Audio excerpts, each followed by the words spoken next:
ಸ್ನೇಹಿತರೆ, ಅತಿಯಾದ ಆತ್ಮವಿಶ್ವಾಸ ಅವನತಿಗೆ ಕಾರಣ ಅನ್ನೋ ಮಾತಿಗೆ ಈ ಒಂದು ಚುನಾವಣೆಯ ಫಲಿತಾಂಶ ಸ್ಪಷ್ಟವಾದ ಉದಾಹರಣೆ ರೀತಿ ಇದೆ. ಅಬ್ ಕಿ ಬಾರ್ 400 ಪಾರ್ ಅಂತಿದ್ದ ಬಿಜೆಪಿ ತಾವೇ ಸ್ವತಃ 370 ಸೀಟ್ಗಳನ್ನು ವಿನ್ ಆಗ್ತೇವೆ ಅಂತ ಕಾನ್ಫಿಡೆಂಟ್ ಆಗಿ ಹೇಳ್ತಾ ಇದ್ದ ಬಿಜೆಪಿ ಈಗ ಮೆಜಾರಿಟಿ ಕ್ರಾಸ್ ಮಾಡೋದಿರಲಿ 250 ಸೀಟನ್ನು ಕ್ರಾಸ್ ಮಾಡಲಿಲ್ಲ. ಕೆಲವೊಂದು ರಾಜ್ಯಗಳಲ್ಲಿ ಕ್ಲೀನ್ ಸ್ವೀಪ್ ಮಾಡ್ತೀವಿ ಅಂತ ಹೇಳ್ತಿದ್ದ ಬಿಜೆಪಿ ಈಗ ಅದೇ ರಾಜ್ಯಗಳಲ್ಲಿ ಕ್ಲೀನ್ ಬೋಲ್ಡ್ ಆಗಿ ಹೋಗಿದೆ. ಕೇವಲ 4 ರಾಜ್ಯಗಳಿಂದಾನೇ ಬಿಜೆಪಿಯ ಭವ್ಯ ಕನಸೆಲ್ಲ ಒಡೆದು ಚೂರಾಗಿ ಹೋಗಿದೆ. ಹಾಗಿದ್ರೆ ಬಿಜೆಪಿಗೆ ಕರೆಂಟ್ ಶಾಕ್ ಕೊಟ್ಟ ಈ 4 ರಾಜ್ಯಗಳು ಯಾವುದೆಲ್ಲ? ಬನ್ನಿ ನೋಡೋಣ ಇವತ್ತಿನ ಈ ಒಂದು ವಿಡಿಯೋದಲ್ಲಿ. ಬಿಜೆಪಿಗೆ ಅತಿ ದೊಡ್ಡ ಶಾಕ್ ಕೊಟ್ಟಿರೋ ರಾಜ್ಯ ಯೋಗಿ ಆದಿತ್ಯನಾಥ್ ಅಧಿಕಾರದಲ್ಲಿರೋ ಉತ್ತರ ಪ್ರದೇಶ. ಇಲ್ಲಿ ಬಿಜೆಪಿ 2014ರ ಚುನಾವಣೆಯಲ್ಲಿ 80 ಪೈಕಿ 75 ಸೀಟ್ಗಳನ್ನು ವಿನ್ ಆಗಿತ್ತು. ಅದೇ ರೀತಿ 2019ರಲ್ಲಿ ಸ್ವಲ್ಪ ಕಡಿಮೆ ಆದರೂ 62 ಸೀಟ್ಗಳನ್ನು ವಿನ್ ಆಗಿತ್ತು. ಆದರೆ ಈ ಬಾರಿ ಮಾತ್ರ ಬಿಜೆಪಿಯ ಸಂಖ್ಯೆ ಇಲ್ಲಿ 33ಕ್ಕೆ ಇಳಿದಿದೆ. ಬಹಳ ಹಿಂದಿಂದ ದಿಲ್ಲಿಯ ಗದ್ದುಗೆ ಅನ್ನೋದು ಉತ್ತರ ಪ್ರದೇಶದ ಮುಖಾಂತರ ಹಾದು ಹೋಗುತ್ತೆ ಅನ್ನೋ ಮಾತನ್ನು ಹೇಳಲಾಗತ್ತೆ. ಯಾಕಂದರೆ ಉತ್ತರ ಪ್ರದೇಶ 80 ಸೀಟ್ಗಳನ್ನೊಳಗೊಂಡ ದೊಡ್ಡ ರಾಜ್ಯ. ಇಲ್ಲಿ ಯಾರು ಮೆಜಾರಿಟಿಯನ್ನು ಪಡಿತಾರೋ ಅವರೇ ಸೆಂಟ್ರಲ್ನಲ್ಲಿ ಗೌರ್ಮೆಂಟನ್ನು ಫಾರ್ಮ್ ಮಾಡ್ತಾರೆ ಅನ್ನೋ ಮಾತನ್ನು ಹೇಳಲಾಗತ್ತೆ. ಕಳೆದ 2 ಬಾರಿ ಕೂಡ ಬಿಜೆಪಿಗೂ ಇದೇ ಫಾರ್ಮುಲಾ ಸಕ್ಸಸ್ ಆಗಿತ್ತು.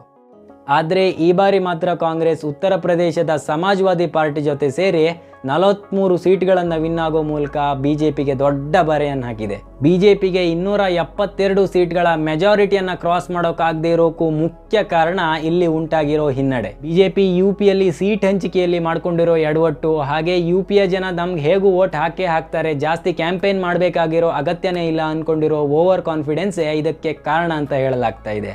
ಇನ್ನು ಬಿಜೆಪಿಗೆ ದೊಡ್ಡ ಶಾಕ್ ಕೊಟ್ಟ ಇನ್ನೊಂದು ರಾಜ್ಯ ಅಂತ ಹೇಳಿದರೆ ರಾಜಸ್ಥಾನ. ಇಲ್ಲಿ 2019ರ ಚುನಾವಣೆಯಲ್ಲಿ ಬಿಜೆಪಿ 25 ಪೈಕಿ 24 ಸೀಟ್ಗಳನ್ನು ವಿನ್ ಆಗಿತ್ತು. ಇದರ ಜೊತೆ ಇತ್ತೀಚೆಗೆ ನಡೆದ ರಾಜಸ್ಥಾನದ ವಿಧಾನಸಭೆ ಚುನಾವಣೆಯಲ್ಲಿ ಬಿಜೆಪಿಗೆ ಭರ್ಜರಿ ಗೆಲುವು ಸಿಕ್ಕಿತ್ತು. ಈ ಎಲ್ಲ ಆಧಾರದಲ್ಲಿ ಬಿಜೆಪಿ ಇಲ್ಲಿ ಕ್ಲೀನ್ ಸ್ವೀಪ್ ಮಾಡುತ್ತೆ ಅಂತ ಅಂದ್ಕೊಂಡಿರುವಾಗ ಇಲ್ಲಿ ಬಿಜೆಪಿ ಈಗ ಕ್ಲೀನ್ ಬೋಲ್ಡ್ ಆಗಿರೋ ಹಾಗಿದೆ. ಬಿಜೆಪಿಗೆ ಇಲ್ಲಿ ಸಿಕ್ಕಿರೋದು ಕೇವಲ 14 ಸೀಟ್ಗಳು ಮಾತ್ರ. ಇಲ್ಲಿ ಬಿಜೆಪಿಗಾಗಿರೋ ಇನ್ನೊಂದು ಮುಖಭಂಗ ಏನಂದರೆ ಕಾಂಗ್ರೆಸ್ನ ಜೊತೆ ನೇರ ಫೈಟ್ನಲ್ಲೇ ಸೋತು ಹೋಗಿರೋದು. ಇನ್ನು ಬಿಜೆಪಿಗೆ ದೊಡ್ಡ ಬರೆ ಹಾಕಿದ ಇನ್ನೊಂದು ರಾಜ್ಯ ಅಂದರೆ ಪಕ್ಕದ ಮಹಾರಾಷ್ಟ್ರ. ಕಳೆದ ಬಾರಿ ಇಲ್ಲಿ ಇಲೆಕ್ಷನ್ ನಡೆದಾಗ ಶಿವಸೇನೆ NDA ಜೊತೆ ಸೇರಿದ್ರಿಂದ ಇಲ್ಲಿ 42 ಸೀಟ್ಗಳನ್ನು ಗೆದ್ದಿರುತ್ತೆ. ಇದರಲ್ಲಿ ಕೇವಲ ಬಿಜೆಪಿ ಒಂದೇ 23 ಸೀಟ್ಗಳನ್ನು ಗೆದ್ದಿರುತ್ತೆ. ಈ ಬಾರಿ ಅಂತೂ ಮಹಾರಾಷ್ಟ್ರದಲ್ಲಿ ಯಾವ ರೀತಿ ಪೊಲಿಟಿಕಲ್ ಡ್ರಾಮಾಗಳು ನಡೆದು ಹೋಗಿದೆ ಅಂತ ಎಲ್ರಿಗೂ ಗೊತ್ತಿದೆ. ಶಿವಸೇನೆ ಶಿಂದೆ ಬಣ, ಶಿವಸೇನೆ ಉದ್ಧವ್ ಠಾಕ್ರೆ ಬಣಗಳಂತೆಲ್ಲ ಒಡೆದು ಹೋಗಿದೆ. ಶಿವಸೇನೆ ಶಿಂದೆ ಬಣದ ಜೊತೆ ಬಿಜೆಪಿಯ ಸರ್ಕಾರ ನಡೀತಾ ಇರೋದ್ರಿಂದ ಈ ಬಾರಿಯೂ ಸಹ ಸ್ವಲ್ಪ ಮಟ್ಟಿಗೆ ಒಳ್ಳೆ ರಿಸಲ್ಟೇ ಬರುತ್ತೆ ಅನ್ನೋ ಲೆಕ್ಕಾಚಾರ ಇತ್ತು. ಆದರೆ ಈ ಬಾರಿ ಒಟ್ಟು NDAಗೆ ಮಹಾರಾಷ್ಟ್ರದಲ್ಲಿ ಸಿಕ್ಕಿರೋ ಸಂಖ್ಯೆ ಕೇವಲ 18. ಅದರಲ್ಲೂ ಬಿಜೆಪಿ ಪಾಲಂತೂ ಕೇವಲ 9 ಸೀಟ್ ಮಾತ್ರ.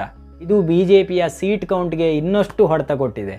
ಇನ್ನು ಬಿಜೆಪಿಯ ಬಲವನ್ ಮುರಿದ ಇನ್ನೊಂದು ದೊಡ್ಡ ರಾಜ್ಯ ಅಂತ ಹೇಳಿದರೆ ವೆಸ್ಟ್ ಬೆಂಗಾಲ್. ಇಲ್ಲಿ ನಡೆದಿರೋ ದೀದಿ ವರ್ಸಸ್ ಮೋದಿ ಕಾಳಗದಲ್ಲಿ ದೀದಿ ಭರ್ಜರಿಯಾಗಿ ಗೆದ್ದಿರೋದೇ ಬಿಜೆಪಿಗೆ ದೊಡ್ಡ ಹಿನ್ನಡೆಯನ್ನು ಕೊಟ್ಟಿದೆ. ಕಳೆದ ಬಾರಿ ಲೋಕಸಭಾ ಚುನಾವಣೆಯಲ್ಲಿ ಬಿಜೆಪಿ 18 ಸೀಟ್ಗಳನ್ನು ಪಡೆಯೋ ಮೂಲಕ ಇಲ್ಲಿ ಎಲ್ಲರಿಗೂ ಆಶ್ಚರ್ಯಪಡಿಸಿತ್ತು. ಈ ಬಾರಿ ಅಂತೂ 30 ಸೀಟ್ಗಳನ್ನು ಪಡೆಯೋ ಲೆಕ್ಕಾಚಾರದಲ್ಲಿದ್ದ ಬಿಜೆಪಿಗೆ ಈಗ ಸಿಕ್ಕಿರೋದು ಕೇವಲ 12 ಸೀಟ್ ಮಾತ್ರ. ಈ 4 ರಾಜ್ಯಗಳಲ್ಲಿ ಉಂಟಾದ ಹಿನ್ನಡೆಯೇ ಬಿಜೆಪಿಗೆ ದೊಡ್ಡ ಶಾಕ್ ಅನ್ನು ಕೊಟ್ಟಿದೆ.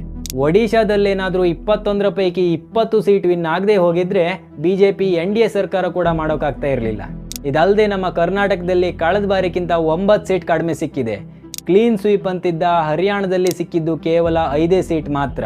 ಈ ಎಲ್ಲ ಕಾರಣಗಳಿಂದ ತನ್ನ ಮಿತ್ರ ಪಕ್ಷಗಳತ್ತ ಮೊರೆ ಹೋಗಿರೋ ಬಿಜೆಪಿಗೆ ಸರ್ಕಾರ ನಡೆಸಲು ಏನೆಲ್ಲ ಚಾಲೆಂಜ್ಗಳಿದೆ, ಇದರಿಂದ ಸರ್ಕಾರಕ್ಕೆ ಏನು ಎಫೆಕ್ಟ್ ಆಗುತ್ತೆ, ಹಾಗೆ ಎಲ್ಲರಿಗೂ ಆಶ್ಚರ್ಯಪಡಿಸಿರೋ ಕಾಂಗ್ರೆಸ್ ಹೇಗೆ ಕಮ್ಬ್ಯಾಕ್ ಮಾಡಿದೆ ಅನ್ನೋದನ್ನು ಮುಂದಿನ ವಿಡಿಯೋಗಳಲ್ಲಿ ನೋಡೋಣ. ಈ ಒಂದು ವಿಡಿಯೋ ಇಷ್ಟ ಆಗಿದ್ರೆ ಲೈಕ್ ಮಾಡಿ, ಚಾನಲ್ಗೆ ಸಬ್ಸ್ಕ್ರೈಬ್ ಮಾಡಿ. ಜೈ ಹಿಂದ್.